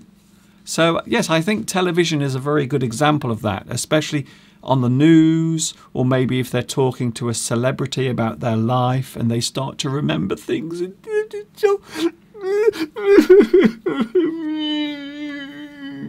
Dwelling too much, insincere sentimentality, really. Soppy. Someone who's sentimental. It's really another word for maudlin, really. Silly. It's a bit silly sentimentality. If you're a soppy person, you're somebody who's just a bit too soft, who's just a bit too sentimental, and sort of too sensitive about other people's feelings. You might also say that that's a sort of informal use. So it's soppy. Maybe a sad romantic film. Yes, a soppy film. Or a romantic piece of music. You can say it's very soppy. Yes. There we go. And a similar word, slushy. Effusive or insincerely emotional. Ah. So if somebody is slushy, it means that you can have a slushy story, a slushy film. It's a sentimental film. It's when you're just being... If I was to say overly sentimental things to you in an almost insincere way, you would say that I was slushy. Yes. That if I was to say, Mr. Duncan, many years ago when we were so wonderful when we first met. Oh, you're just so beautiful, Mr. Duncan, and you've just got lovely eyes, and look at the shape of your nose. Oh, and you're just being too slushy and. Obviously, I'm being insincere. I can't disagree with anything you're saying there. I could, of course, be syrupy as well. Syrupy, which is a type of sentimentality. It's sort of a sweet, emotional sentimentality, being very syrupy. Almost sickly. Sickly. Yes. Sickly. Sweet, so like syrup. So if sickly you sweet. Eat too much syrup, you might feel sick. And if someone is too sentimental, or they are being very insincere with their sentimentality, you might say that it is very syrupy. That's quite similar to slushy, really. If somebody's slushy, those two are quite similar. A sob story. Literally, sobbing means weeping. Yes. So if somebody tells you a sob story, it's a tale of personal distress intended to arouse sympathy. So it's a sentimental story, possibly, and you tell this story to somebody because you want them to feel sympathetic towards you, because you might want them to do something for you. For example, a sob story, you might just be simply after a bit of emotional support. You're upset, and you just want you a bit of an attention seeker, probably. You're just probably telling somebody about a sad story about when your cat died or something. And you go on and on and on about it. And you're almost pretending to be upset because you want somebody to come and comfort you. Yes. A sob story. So a sob story, maybe your dog has run away. Maybe your dog has gone missing. It's back. Where's that dog? Is it outside? Dear, I don't know. It's a pain in the neck. So maybe your dog has run away, maybe it's disappeared, and perhaps you're so desperate, but you need the attention as well. You think it makes you feel important because your dog has gone missing. So you get lots and lots of people involved. It's a great opportunity for you to get all of the sympathy from everyone around you. So yes, there are many ways of telling your sob story. The word sob means to cry uncontrollably. Which is what I was doing when I sold my car last Wednesday. So Mr. Steve gave us a bit of a sob story earlier. I did. Because it's only it's a sob story or something, and you think, well, it's not really that sad. It's a bit stupid, a bit silly, really. Yes. Maybe it's sad to the person involved, but not to anyone else. And maybe they've sort of gone a bit over the top, and they don't realise a bit how silly it is, really. I mean, I was sobbing uncontrollably over selling the car, but really, if you were to look at it, step back and look at it, you would think, how ridiculous. It's just a mechanical, just a car. Just get a new one. It's just a lump of metal. But because you become emotionally attached to objects, sometimes that makes you sad. It's if I was to smash one of my grandparents accidentally, one of their plates, I would be upset about it. So I suppose it's a bit like this thing that Mr. Steve bought for me. He gave me this as a gift back in 1989. So I suppose if this broke, if it were to smash, I would feel very upset because this is the first thing Mr. Steve ever gave to me. Isn't that nice? Even though it's depicting a creature that you don't even like. It's a cat. Yes, a lot of people have already said, I can't believe you don't like cats. They just hunt because they are doing it in nature. But the problem with cats is when they catch something, they torture it. So they don't even eat it. They just torture it and slowly kill it. So that's one of the reasons why I'm not a big fan of cats. Antonia has said, yes, Titanic, the film Titanic, is a very sentimental film. Yes. It's harking on about it's talking about the sort of good old days of sort of world-class steam liners. The good old days of people drowning in ships. Okay, then. Yes, it's harking back to those heydays, the heydays of when Britain was making these fabulous ships. But and we were, it's part of it's history, nostalgia. But the focus of the film wasn't really on the Titanic sinking. It was actually on this very soppy, syrupy love story. So yeah, so they maybe it was a little bit too romantic, a bit too soppy. I think so. It was too long. The music, of course, the music by. It wasn't Cher. I wanted to say Cher, but it wasn't Cher. It definitely wasn't Cher. It was that French woman. I can imagine Cher. My heart will go on and on. What's her name? I can't remember her name. It was Celine Dion. Got it. I've got it. Oh, so you did know? Celine Dion. Oh. Yes. Okay then.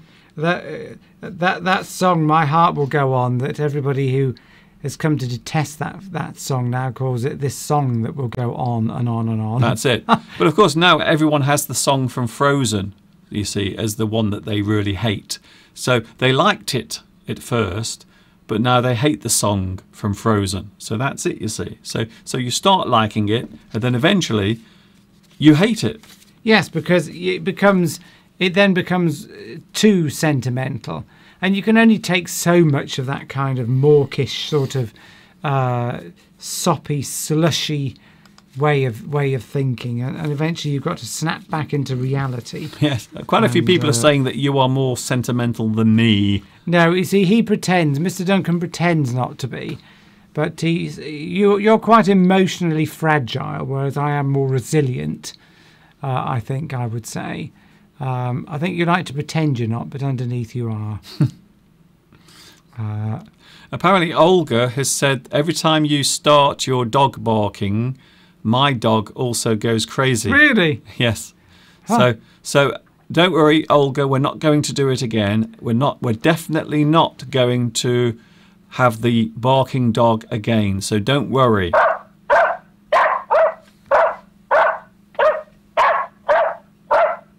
Is that a missing dog, do you think? Down, boy. Sit.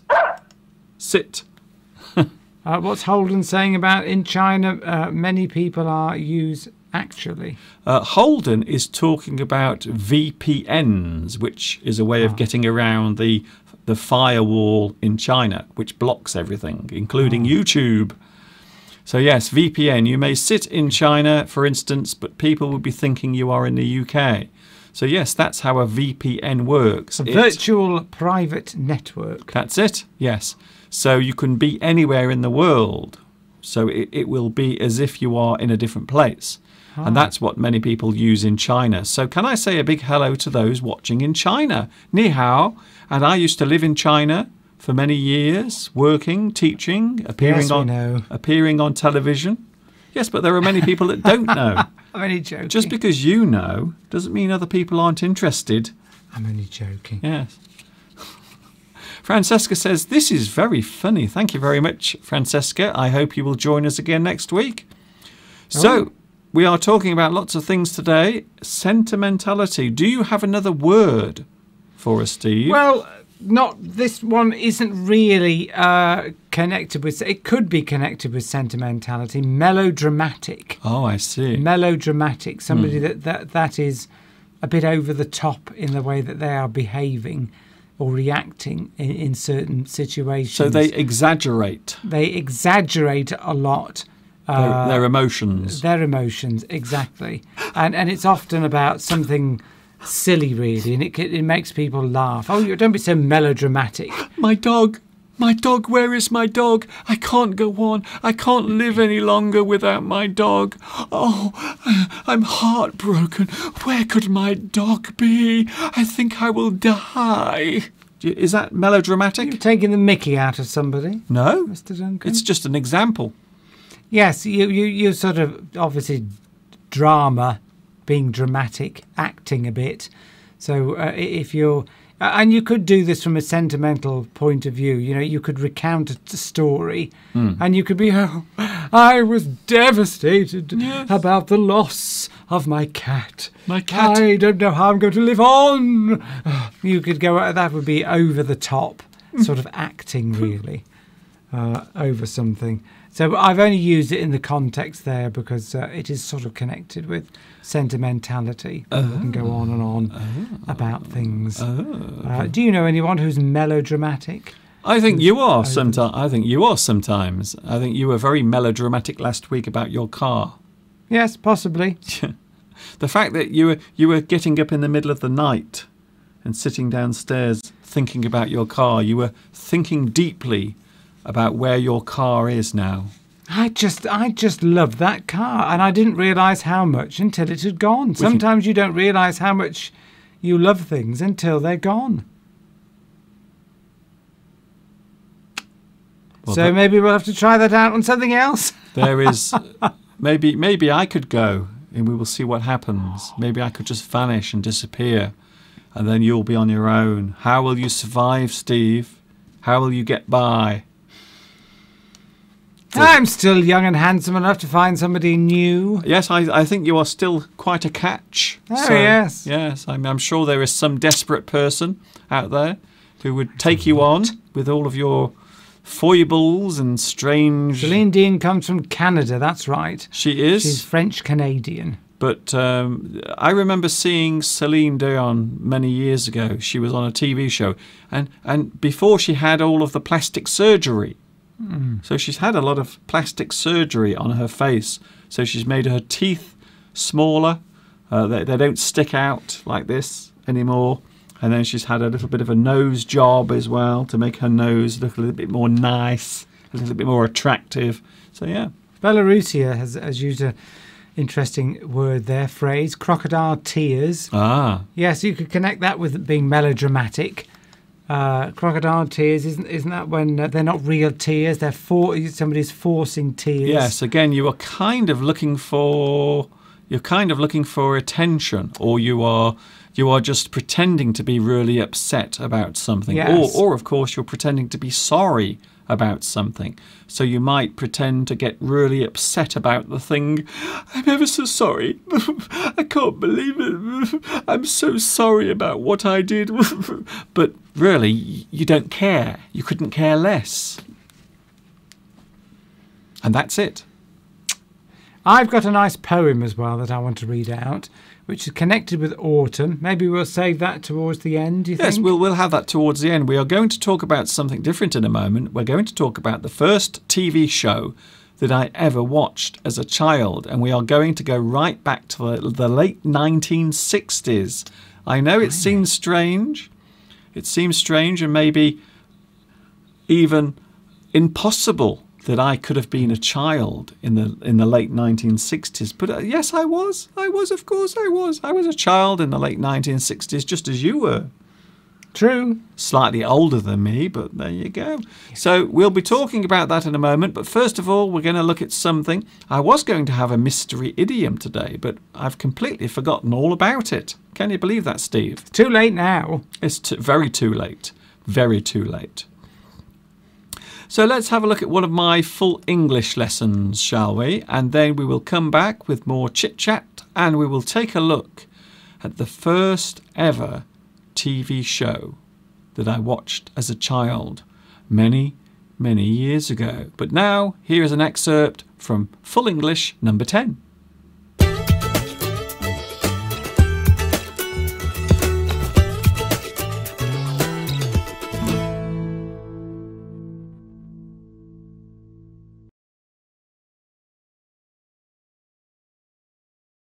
Do you have an affinity with something? Is there something or someone you have an affinity with? The word affinity means a natural liking for or an understanding of something. A natural connection means that you do not have to force yourself to do it. The connection or understanding comes naturally. For example, to have an affinity with numbers means that you are naturally good at arithmetic. A relationship can form from the affinity between two people. They get along together naturally, without the need to force themselves. Long-term friendships and relationships are often built on a mutual affinity. To have an affinity can also mean a connection between things with similar characteristics. When two things relate, they have an affinity. The affinity shared between animals, plants, places, and languages. It's time to take a look at another current buzzword. A buzzword is a phrase or sentence that is used frequently or often.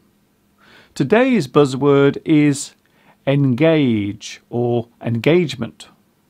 The word engage is used a lot these days to express the interest or attention given by those watching or viewing something.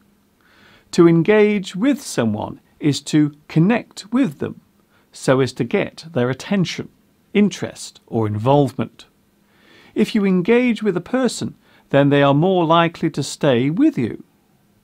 A television program must engage with a person, or else they will stop watching. Movie makers, politicians, newspaper editors all try to keep people interested and involved by trying to engage with those they wish to connect with. Engagement is the action of connecting with something. TV producers are finding it harder to engage with their audience. Politicians need to engage more with the young.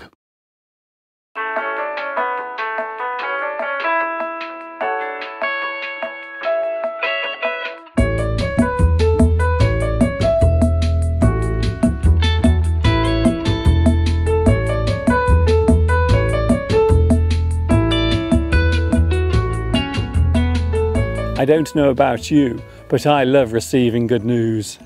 Hearing something positive can really perk you up. It makes you feel uplifted and warm. There are many ways of expressing surprise and joy at someone's good news. That's awesome! Really? That's incredible! That's amazing! Fantastic! Wow! I'm pleased to hear that. If the good news involves the person telling it to you, you can say, I'm pleased for you. Congratulations! Well done! Good for you! You might express complete shock and disbelief at the good news. No way! You're kidding! Oh my goodness! For real? I'm speechless. There are many ways of expressing joy at someone's good news. When was the last time you received some good news? How did you react to it? With surprise, shock, or disbelief?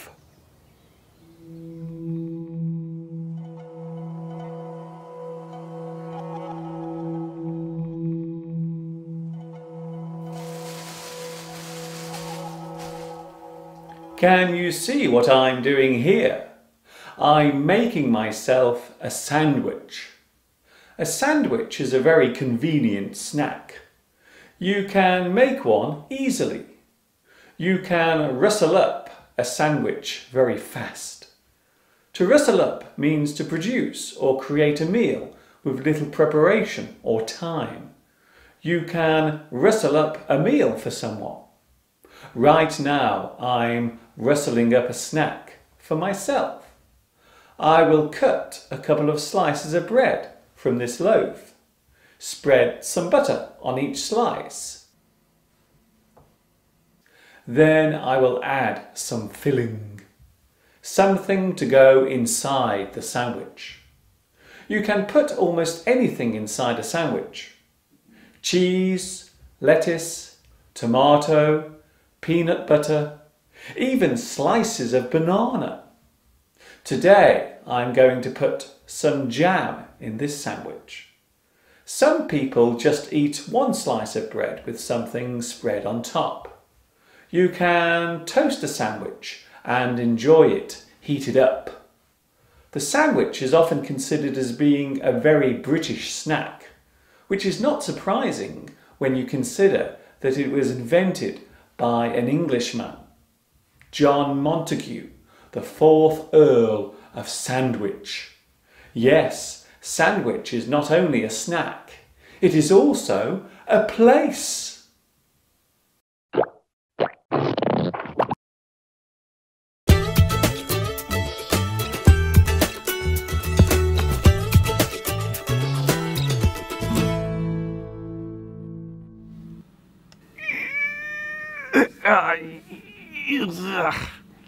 Don't forget you can catch up with all of my English lessons by clicking on the playlists. Learning English with Mr. Duncan. Ask Mr. Duncan. The Word Stop. And of course, my full English lessons as well. With all of these lessons you will discover that the world of English is indeed a fun and exciting place to be.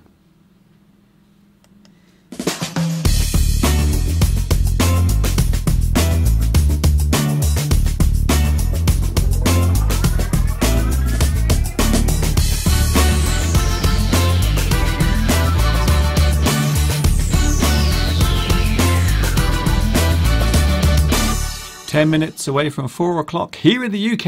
I don't know what time it is where you are because I'm not there.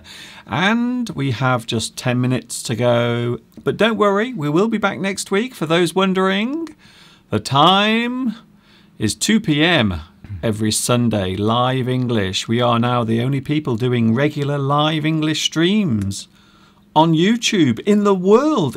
Can you believe that? And don't forget also this month I'm celebrating my 12th year on YouTube. It's incredible really when you think about it. You haven't aged a bit. I think I look quite good, even though I need to lose a little bit of weight. Are you getting sentimental about your 12 years? A little bit. On YouTube. To be honest, the emotion that I have is just disbelief.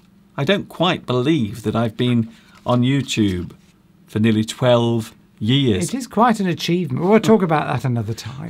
Well, we will save it for our anniversary, which is on the 31st of October. I believe you have something for us, Steve. I've got a poem. Do you want me to leave that to save that to the end, or do you want me to read it now? I think we'll read it now, so then we're not in so much of a rush at the end. So here is a beautiful poem, and I think we will have some lovely shots of autumn whilst you read the poem. What's it called? It's called Autumn Leaves, and it's quite a well-known sentimental poem. Also written for song as well, written to music, and many different artists have performed it. The falling leaves drift by my window, the autumn leaves of red and gold. I see your lips, the summer kisses, the sunburnt hands I used to hold. Since you went away, the days grow long, and soon I'll hear old winter's song. But I miss you most of all, my darling, when autumn leaves start to fall. Isn't that lovely? Thank you very much, Steve, for that. That's a very well-known poem, written actually by a French poet called Jacques Prévert, although the version that I just read out was adapted by the famous songwriter Johnny Mercer, Oh, okay. who wrote many songs such as Moon River, The Days of Wine and Roses, to name but a few. He wrote 1,400 different songs and about over 20 stage shows, musicals, and there were a couple of famous versions of that particular song. I could always sing it to you, of course. Do you know the tune, Mr. Duncan? I'm not sure if it's still in copyright. That's the only problem. You know what YouTube What is about like? my version of it? Would that be in copyright? I'm not sure. Well, if the tune and the lyrics are in copyright, then we might get told off. We might get punished by YouTube. We might do, so I won't sing it then. Way back in 1969, imagine a 4-year-old boy. Oh, I haven't finished. Oh, I see. I haven't finished, Mr. Duncan. What? There's more of the poem. Yes. What I was going to say, that the poem is expressing a sort of wistfulness, a sort of a longing, sadness and longing from the past, as autumn often does, leading to winter, dark days of death and despair. Thanks. And so yes, it's talking about a past relationship, and they've left and gone away, but because autumn's coming, it's you just sort of remembering those past events. And of course, the song itself is written in a minor key, which makes it sound very sad. And it's a very sad song, a very sentimental song, but also strangely uplifting at the same time. So there we go. I'll finish now. Carry on. Imagine a 4-year-old boy sitting in front of the television, and he tunes in every weekday to watch his favourite TV show. I'm now going to share with you the first ever television programme that I started watching as a child. And this was way back in 1969. And I can imagine now a lot of people are doing this on their fingers, trying to work out how old I am. So here it is. This is the TV show that I used to watch as a child. And it's the first show that I actually remember watching on our little black and white television. And you can see the title is actually in French. So this was a French TV show, Steve. Ah. La Maison des Toutous. It means the house of the dog, or the dog's house in French.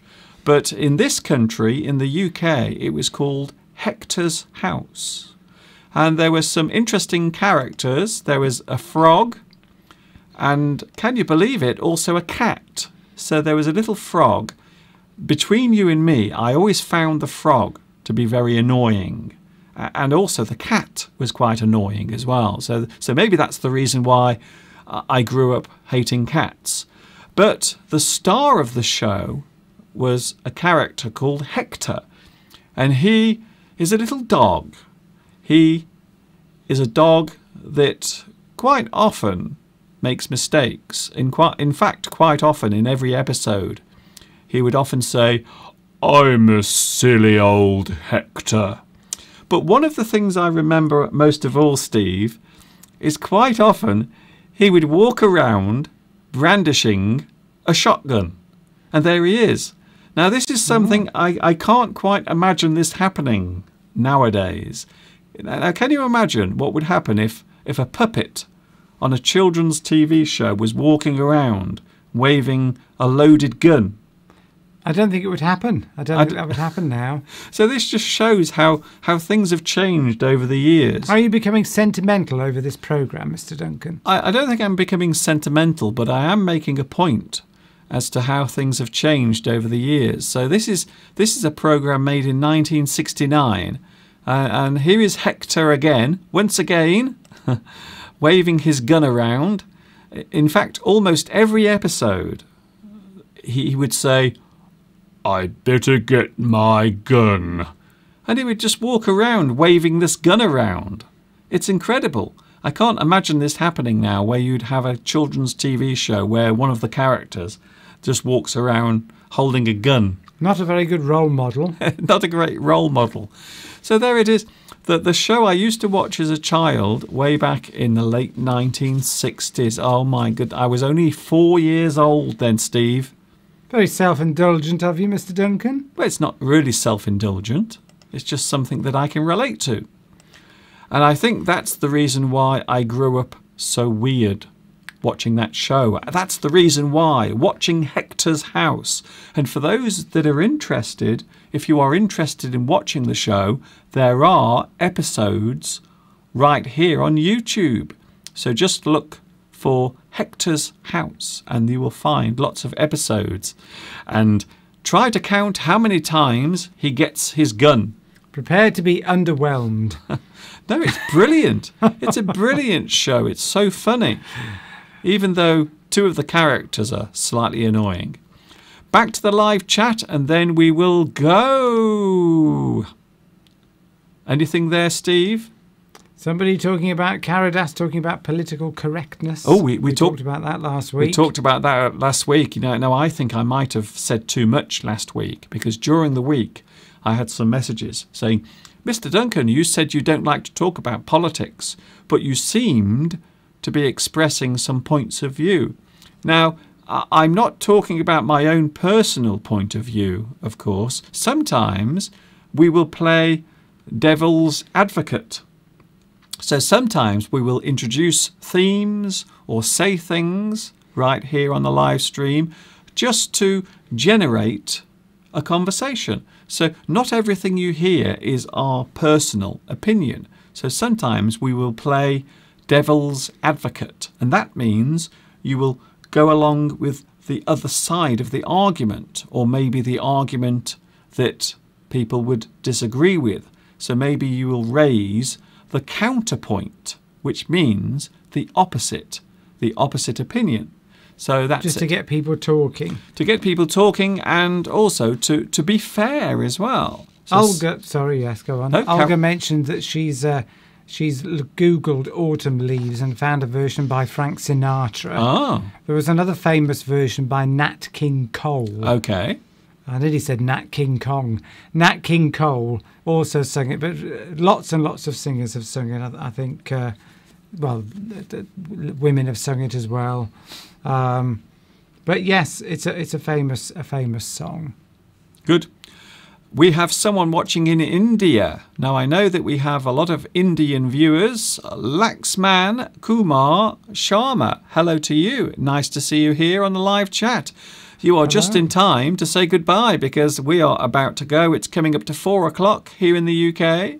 And we will see you next week. Just to give you an idea of when we are on, before we go, the live English stream every Sunday, 2 p.m. UK time. And don't forget to check the time difference where you are in the world so you never miss one of our live streams. That's it. We will see you next week. Thank you very much to everyone on the live chat today for joining in. And we will see you next Sunday at 2 p.m. UK time. Thanks also, of course, to Mr. Steve. Or should I say, Mr. Bruce Willis. See what's happened there. Mr. Steve's greasy head.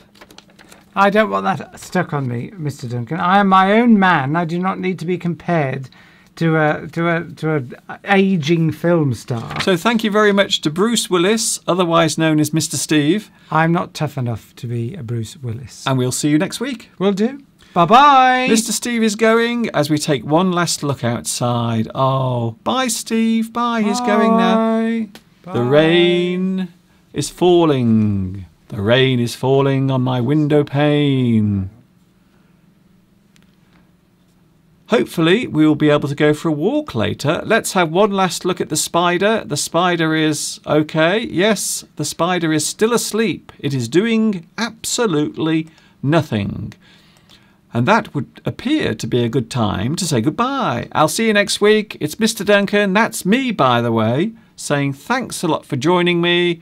I hope you will join me again next Sunday. Also, don't forget to look out for my new grammar lessons as well.